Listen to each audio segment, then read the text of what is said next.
What's going on, everybody? It might not look like my garage. That's because it's not. We're actually here with Nick today. Nick's actually going to go get the trailer so we can load up his Chevelle because it's going to the dyno so we can test our new Gen 2 88mm. Look at it. It's just like my 88103, except this one has our new Gen 2 wheel in it. And to show you just how much Nick and I are alike, this is like a 2001 Ford Focus ZX3, which is like the two-door hatchback version. Ironically enough, I own the exact same car as this, but in yellow, when I was like 17, 18, 19 years old. And it was the second car that I ever turbocharged because I turbocharged a Ford Escort before that. The fact that fate brought Nick and I together and then we both had the same vision of the same car way back when, it is kind of cool. Like, we both had the Z-Tech turbo.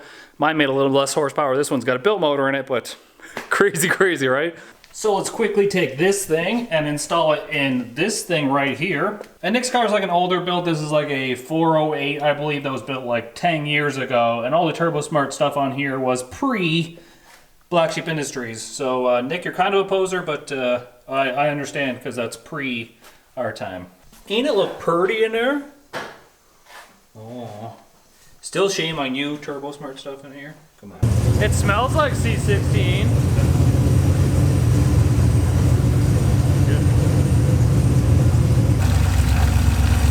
When you live in Canada, you have to put antifreeze in your air to water so it doesn't freeze on the way to the dyno. I'll tell you this much, loading the car out here today, Edmonton, where we are right now, is actually the third coldest place on Earth right now. Like minus 40 Fahrenheit. We're using slick tires on aluminum ramps. It didn't go very good. I wish I would have filmed it, but the camera probably would have died if we spent more than 3 minutes outside. No, that's not traction compound, Nick. That's anti-traction compound. Now today we're actually at Horsepower Solutions for a Holly tuning course brought to you by Neil Richards. And it's based out of Edmonton, Alberta. If anybody's interested, just go hit him up on Facebook, Horsepower Solutions. It basically teaches you how to navigate the systems of a Holly, put a basic tune-up in your car, what to look for, what not to look for, and how to get you through like a whole process of doing the wide open throttle and making adjustments and stuff like that. So it's a pretty neat course. I took it myself and it is highly beneficial. You guys may know Neil from his car, the Cream Dream. It's been featured on the channel a couple times. It's a pretty quick X275 car. So yeah, let's jump right into this.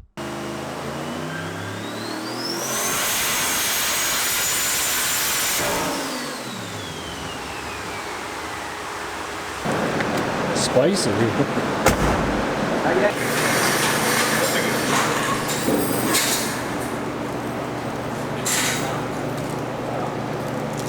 Now with Neil's Holly tuning course, they'll actually do a dyno pull. They'll show you how to go through it, through the log, things that you should look for, things that you have to change, things that you might change, some problems you might arise into. And then we just start creeping up on the power level. So it goes through kind of how you could tune your car yourself, but the basic way. It's not going to get too much into advanced tables or anything like that, but he'll show you things that you should be looking for and help you not blow your shit up.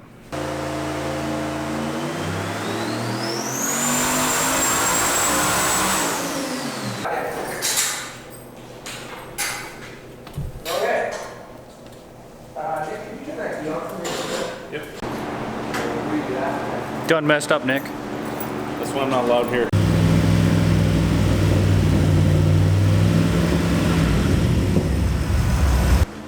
I'd also like to add that the hub dyno is super awesome. You don't have to deal with trying to crank the car down or spray sticky stuff on the tires to get it to hook over 800 horsepower. It's like, this is what it is. This is how it works. You can do like full quarter-mile pulls on this thing. It's pretty sweet.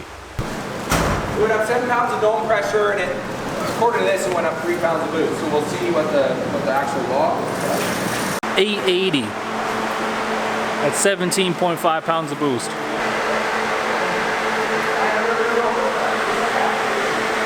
Just creeping up on it. Apparently 7 pounds on the dome, 3 more pounds of boost on the map sensor. 17 pounds, 880. About right? Maths? It's all about maths apparently. Yeah. I didn't know I need to be math physician for animals, veterinarian, to know how turbos work. 10 maybe. But if we add or take away 2 degrees of timing, it might change by 50.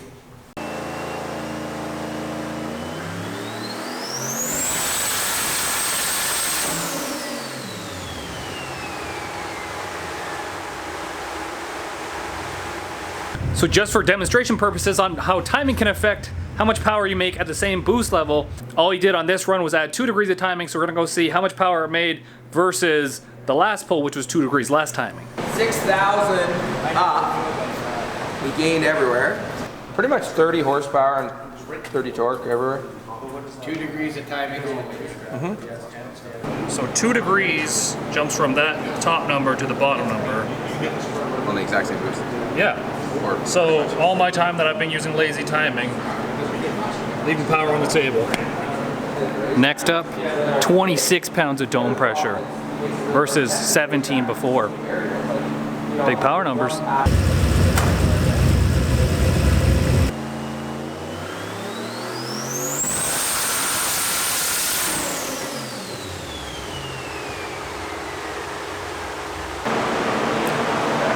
Is it what you thought it was going to be? I don't know. Can't see all the data right now.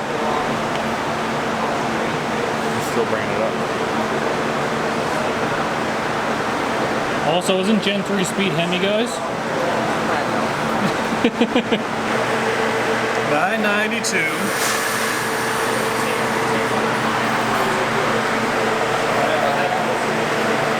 At 20 pounds of boost. It looks like we got about 3 extra PSI of boost. 1 second. Your pizza guy's here. Pizza, pizza. Look at that, guys. Dang, look at that skeetsa. It's like the roof literally goes like that. Skeetsa. So you actually pull the car in. I can put a full Skeetsa. like, 2 post or 4 post lift. Skeetsa. Pizza. This is all, and all of these I've been doing with the cutout closed. So. Oh, the cutout's not even open? No. All right, we just overlaid the data from our Gen 1 turbo and our Gen 2 88mm on 20 pounds of boost, and there's actually a noticeable difference. I can't give you the exact numbers on the difference in the 2 turbos because I'm not allowed to, but there definitely is a difference there. We've seen it. It's literally through the whole power band. This got me super excited. I love making turbos.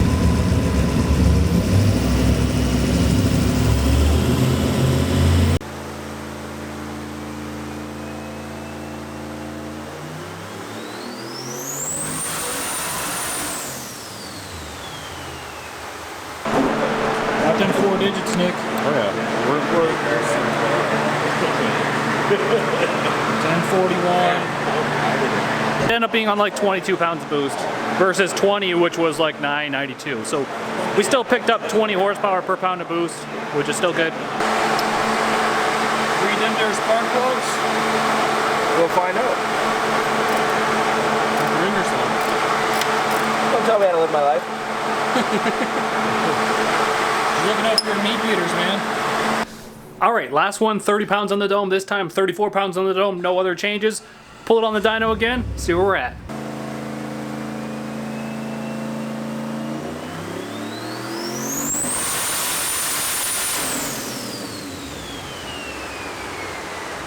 Two and a half, 3 pounds, and it went up. 60 wheel. 1076. 1075. Now this thing has an exhaust cutout. Right now the exhaust, the whole time the exhaust cutout.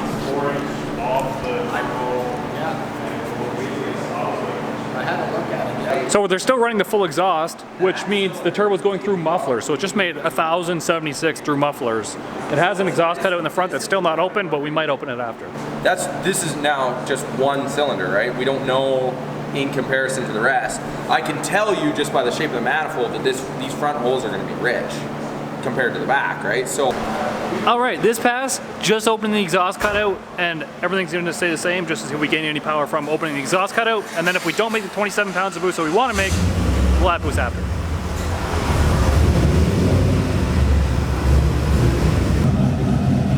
Oh, it's loud now.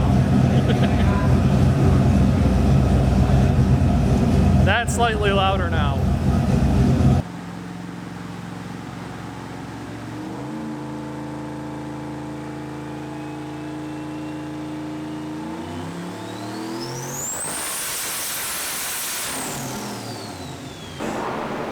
That's probably 10. Yeah, 10, 14 horsepower. Still, you know, it's not. 1090 on East in it. 23 on the boost. Almost picked up half a pound. So it only picked up like 14 horsepower, but I picked up a bunch in the mid-range there on spool up just because the exhaust was a little more free-flowing. But now we're going to go to 39 pounds on the dome from 34, so 5 more pounds on the dome. Hopefully roughly 2-3 pounds of boost, which puts us in the same range as our turbo was last time, so you can kind of get a comparison of how the turbos do with the same boost pressure, no other changes. Not bad for 24 pounds. That'll be all right. We'll do some more. I bet you if you ate 24 pounds of apples, it would feel better than this though. Probably die from cyanide poisoning. Would you actually? Yeah, there's cyanide in the seeds. You're not eating apple seeds. Well, it's a lot of seeds.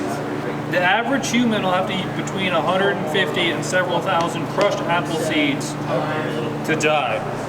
Mass. That's pretty big. Pretty broad range, but look Yeah. at the size of you and look at the size of me. Yeah. It's a broad range too. Yeah. We're only sitting at a mile above friggin' sea level.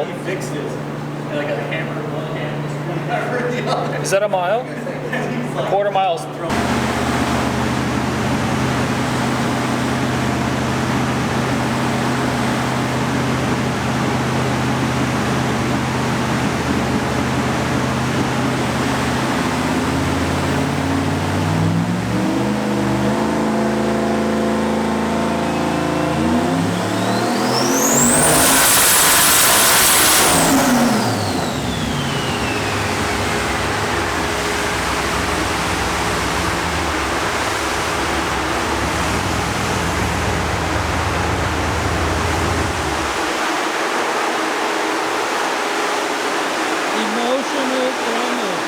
Emotional damage. Why so serious?